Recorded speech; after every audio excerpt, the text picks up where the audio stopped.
Hi everyone, I'm Kashif Ali. I'm a GP in Glasgow and the primary care lead for the Diabetes Clinical Network for Glasgow and Clyde.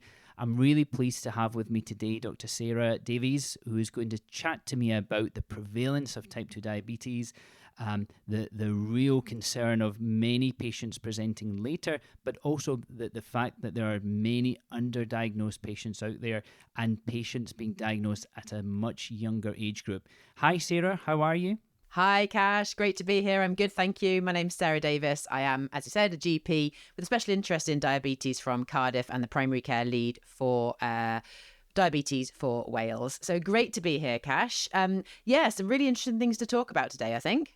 Great. Yes. No, absolutely. And I think this really stems from a report from the UK Office for National Statistics that estimate that 30%, approximately 1 million of the adults living with type 2 diabetes in England between 2013 and 2019, so this is pre-pandemic, were undiagnosed.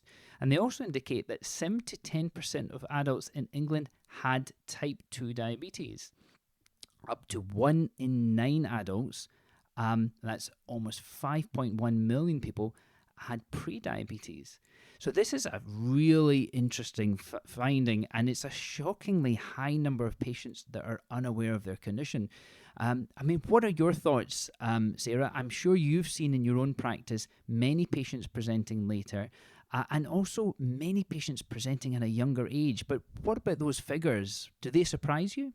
Not really, unfortunately, but I was fascinated to read it. So it comes from a health survey for England that they do a sort of snapshot cross-sectional survey, and they do it annually. What happens is patients are sent a questionnaire, which they then complete, and then there's a nurse visit where they have bloods taken and what have you.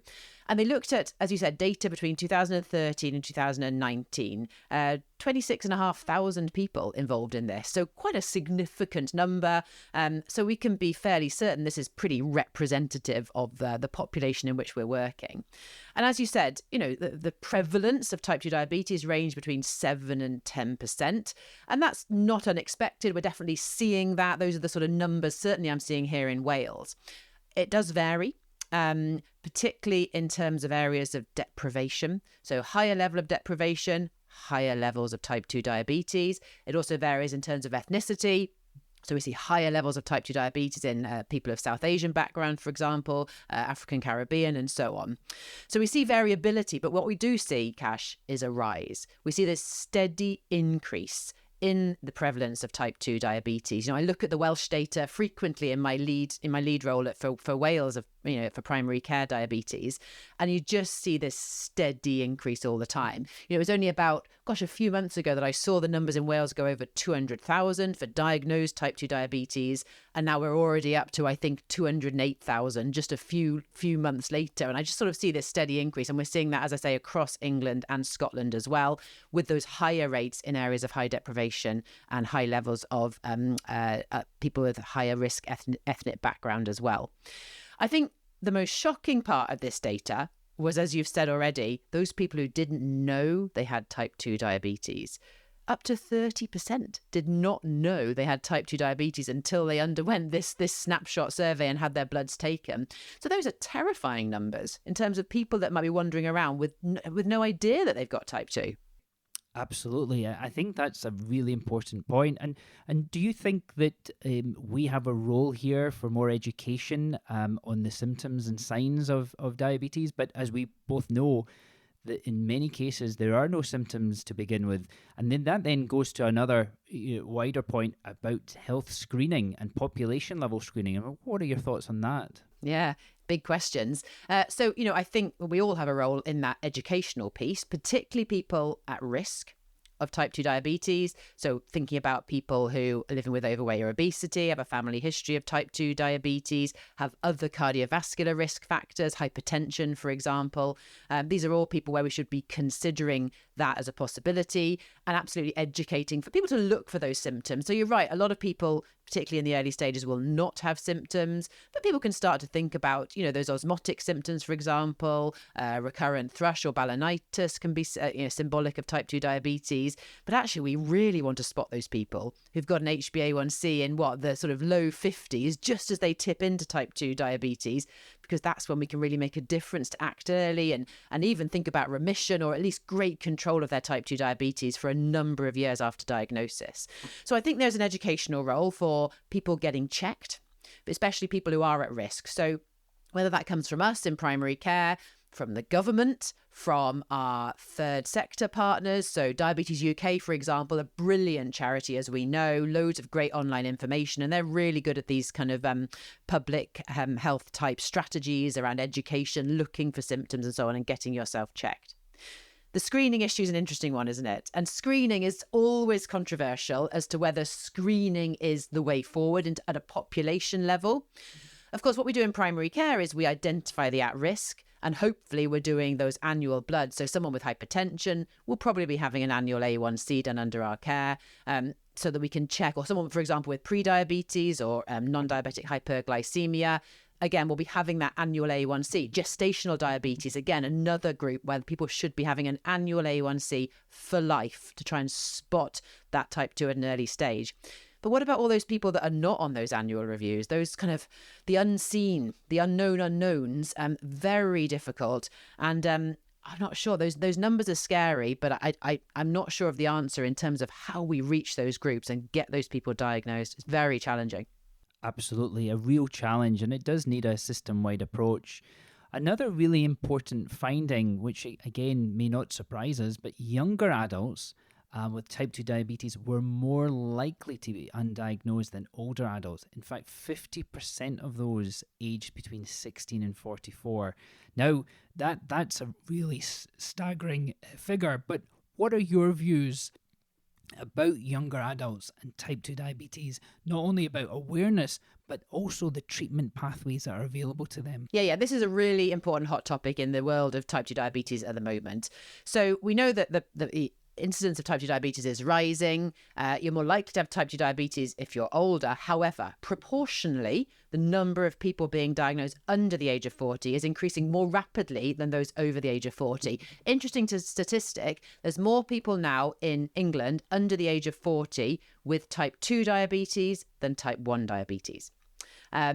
And I'm sure we're all seeing that in our own practice. I've certainly seen people being diagnosed in their 30s and 20s in my practice. And some people, I'm sure, are seeing people even below that. So this group is at high risk. They're at high risk of developing type 2 diabetes if they have other risk factors particularly. And we're seeing rising levels of overweight and obesity in these groups, and it's often associated with that. But also, we know that earlier onset type 2 diabetes, so developing type 2 diabetes under the age of 40, is associated with significantly worse outcomes. So it seems to have almost a more aggressive course in terms of the way that type 2 diabetes progresses in those younger adults. So higher rates of complications after a shorter period of time, poor pregnancy outcomes in these groups, less likely to achieve treatment targets, less likely to get care processes completed. It is not a good diagnosis in younger people. And especially if people are not getting spotted early, that is a big concern in this group. And we definitely need to think about our approach to the management of younger people with type 2 diabetes. Absolutely, and these are really scary sort of facts, and the fact that these patients that go, certainly may not even be aware of their diagnosis, but at higher risk, it really is important to get that diagnosis right. But I think one of the other findings generally has been there's also an increased risk of women, especially younger women, being undiagnosed, unaware of the conditions.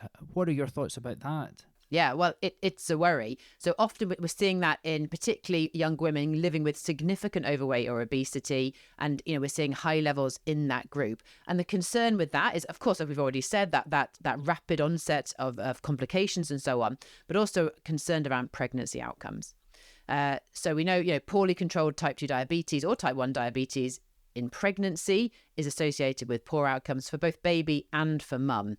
And that's a big worry. We're also, of course, restricted in terms of the medications we can use to manage somebody who is perhaps trying to conceive. And I think it's important that we identify that issue in that group. So if you do see somebody who has got type 2 diabetes, who is of fertile age, really important to think about things like pre-pregnancy counselling, involving specialist teams at an early stage if necessary, and about the medications that we're using, which may not be appropriate if someone's planning a pregnancy.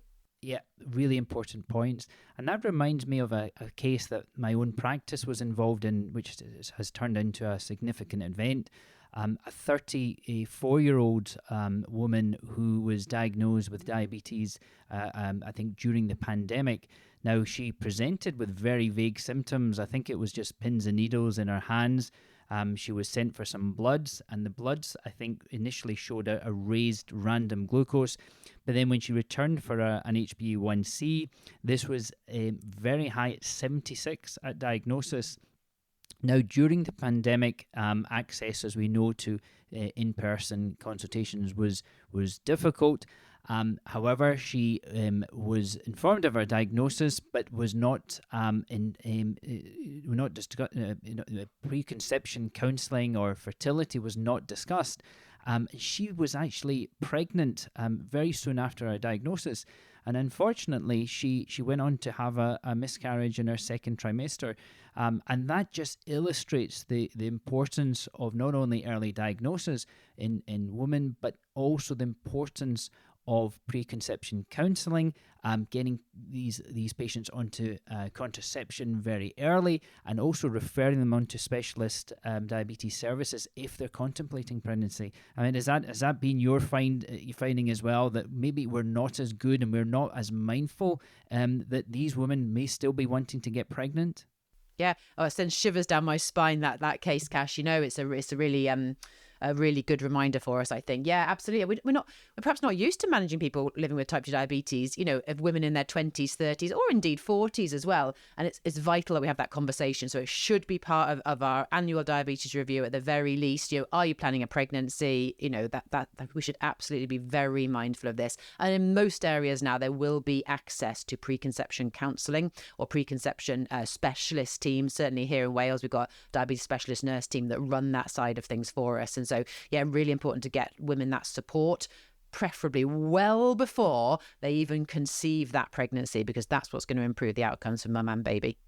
Absolutely. And you also mentioned the medications. Now, we know with guidelines that SGLT2 inhibitors are second line for most of our patients with type 2 diabetes, and also GLP-1s. Now, what are your thoughts about that in younger sort of female patients that are overweight, that may want to benefit from these medications, but obviously have this significant risk with pregnancy? I think we have to have a very open and frank, honest conversation with that person about that. So we shouldn't be using these medications in people who are actively trying to conceive. However, as you say, they're going to gain significantly from them in terms of glycemic control and weight reduction as well. So I would normally talk about getting good control first of all, perhaps making sure that lady's on great contraception, coil implant, what have you, and then getting the glycemic control, helping them to bring their weight down, because also that's going to improve pregnancy outcomes as well. And then talk about planning that pregnancy in a really kind of planned out way, if you like, where we can make sure those medications are stopped, they've got input of specialist teams, and then we control diabetes in ways that are safe during pregnancy, be that with insulin if required. Going back to this survey, we also found that people from Black and Asian ethnic groups had more than double the prevalence of prediabetes and undiagnosed type 2 diabetes. So this is a real challenge, and these are groups that may not access healthcare as well as the wider population. I mean, what are your thoughts, Sarah, on how we can approach this group, and what are the increased risks that they face?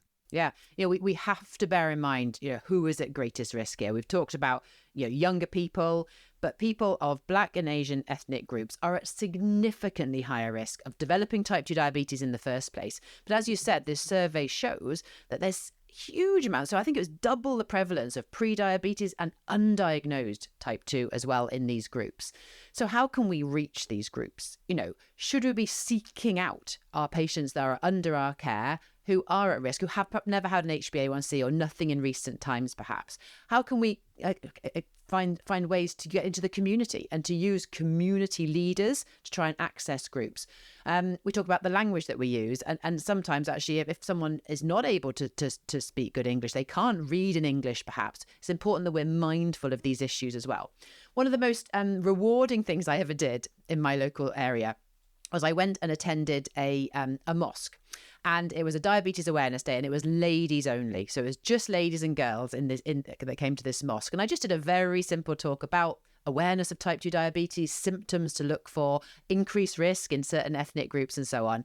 And it was so rewarding. I couldn't get out of there, Cash, because these ladies were coming up to me in the corridor as I was leaving, wanting to talk more, to learn more. And I think it was a good example of getting into the community. And it was a community leader that initiated that session.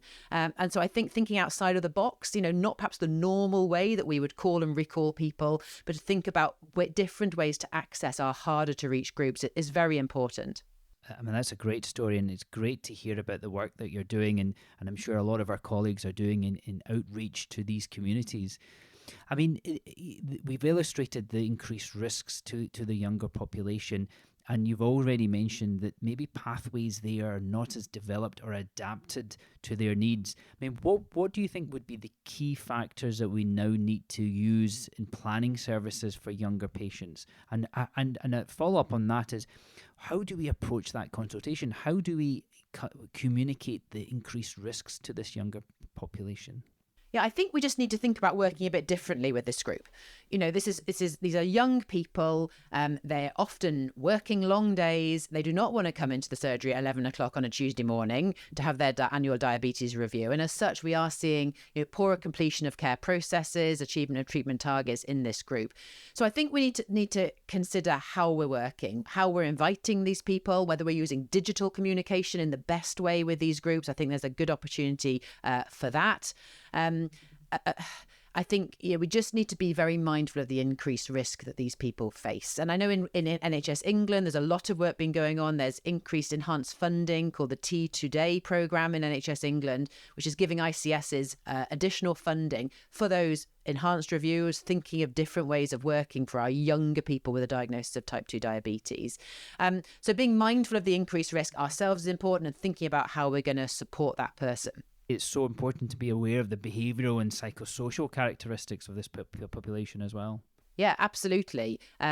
It's a very different approach perhaps to somebody who's in their 60s or 70s with type 2 diabetes. We need to just think differently about how we're doing things. And in terms of how we have the conversation, it's really, I think, one of the reasons that younger people with a diagnosis of type 2 diabetes may not come back to see us and may not want to engage with treatment is because they feel completely fine. And actually, when you're 25, thinking about, I might have a heart attack when I'm 55, feels like forever away. So again, the way that we describe risk, the way that we talk about, the importance of control of type 2 diabetes, the importance of that risk management, I think we have to tailor that to the person sat in front of us again and take that holistic approach to having those conversations. But it's not easy. Absolutely, and I think you're quite right that tailored and holistic approach is really needed, and communicating risk is something that we do effectively as best as we can in primary care, but it is a very difficult conversation, and I think hopefully at government level and health board levels there's going to be increased work in targeting these younger and at-risk groups. Just as we come to the end of this, Sarah, many of our colleagues will be quite alarmed by the number of underdiagnosed, and in terms of the risk groups that we really now need to be mindful that they should be going for a glucose or HbA1c check. What sort of risk factors or which groups would you advocate that we should be actively seeking a diagnosis of pre-diabetes or diabetes? So I'd be thinking about people of at-risk ethnic backgrounds, so South Asians, Afro-Caribbeans and so on. I'd be thinking about people with known overweight and obesity, definitely. So look at your patients with a high BMI. Have they had a regular A1C? women with a history of gestational diabetes is important, and people with other cardiovascular risk factors, so hypertension, heart failure, existing cardiovascular disease, and kidney disease as well. These patients are all at high risk, and we should, I think, be actively looking for type 2 diabetes on a regular basis in those groups. Absolutely, I agree with all of that. And one other group that I think we would both agree on is those with severe enduring mental illness and those with learning difficulties and disabilities that may not be accessing healthcare and are at increased risk of obesity and being overweight due to their treatments. So that's the group that we sometimes are neglectful of, especially when it comes to diabetes and cardiovascular screening. Absolutely. The data on the outcome for people living with severe mental illness with type 2 diabetes is really shockingly poor. Many years of life lost. So you're absolutely right, Cash. Actively looking for pre-diabetes and type 2 diabetes in those groups. So severe mental illness, learning disabilities, very, very important as well. You're quite right. Great. I think that's been a really useful discussion, Sarah. So, I mean, really the take-home points are that there are many patients out there that are unaware of their diagnosis and that are underdiagnosed. So it's really being mindful of signposting patients to ensure that they are getting those checks done and being able to access the appropriate services. Is there any one other take-home point that you would want to share with our listeners? I suppose it's just about great glycemic control from the start. So we know, and they've got great data now, really long-term data, that if we can get 10 years of great glycemic control in people after a diagnosis of type 2 diabetes, we can significantly improve outcomes, as well as using, of course, early cardioprotective therapies in these groups as well. So we need to be proactive, look for type 2 diabetes, find it, and then do our best to support that person to control it as well as possible. That's excellent. And I totally agree. That's been a really helpful discussion, a lot of food for thought and a lot of challenging work ahead. So thank you again, Sarah, for your time. Thanks, Cash. Great to chat. See you soon. Take care.